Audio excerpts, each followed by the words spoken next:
Okay, we're flying over the watermelon patch on June 16th, 2023 to look at the weed pressure, and we're gonna maybe do a little hoeing and throw a few extra leaves in here. Some of these holes have 2 plants, some of them have only 1. I was kind of short on plants. This is Black Medic, which is a legume. There you can see the buckwheat looking pretty good in between the holes. And in general, the buckwheat is doing pretty good. There's some of the rye that didn't die, which isn't a problem. Actually kind of like that. The original mulch I put on I put it on about 10 to 12 inches thick, and it's really flattened out now. I think that vetch has rotted down pretty quickly. So yeah, the plants have not grown a great deal, but I think they're just about to leap here. I'm hoping. So yeah, see that buckwheat, some more rye. But the plants have a good color now. I think maybe I planted them in too much compost. It would have been better to have them into straight soil. But it was wet when I planted them. There's some crabgrass. And here's one of the major weeds here is Creeping Charlie. And it's started to come through some of the mulch, like through here, which I don't particularly like that. I do go through and I kind of lift it up a little bit and break it.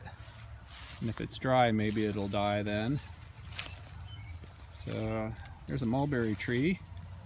It'd be good to have a little perennial something out here. Dandelion. There's an ironweed, perennial weed. Very hard to pull. Let's just cut it and put some thick mulch over it. Maybe we'll kill it. Well, yeah, the buckwheat's looking good through here. We're close to where I had that original center of that center pivot, so it got water here when I watered it.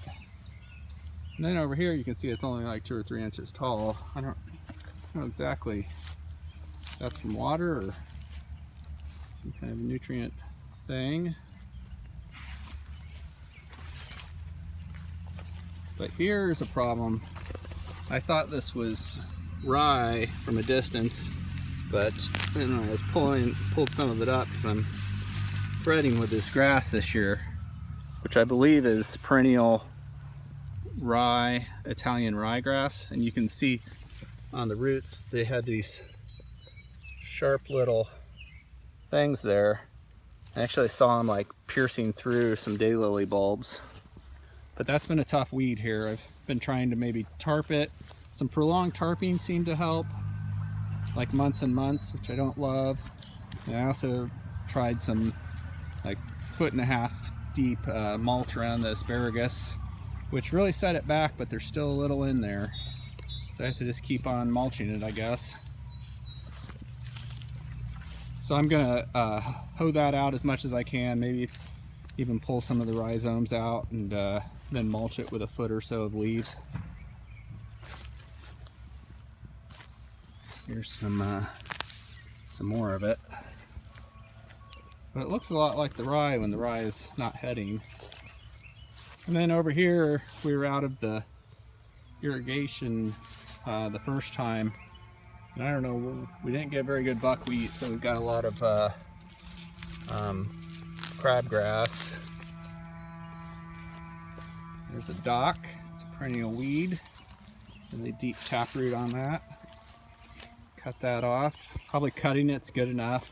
I'll come back next year, but won't hurt the watermelons too much. This end over here is actually cantaloupes. We did 3 rows of watermelons and 2 of cantaloupes. But there you have it. And then there's some other weeds like chickweed.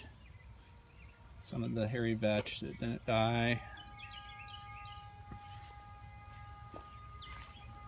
Yep. So, and then there's also some weeds like, there's some pigweed, which is an annual weed. Not a big deal, but if I mow that before the things spread, it'll probably be all right for the season. All right, well that's it. I'll give you another update in about a week after I've done something to this.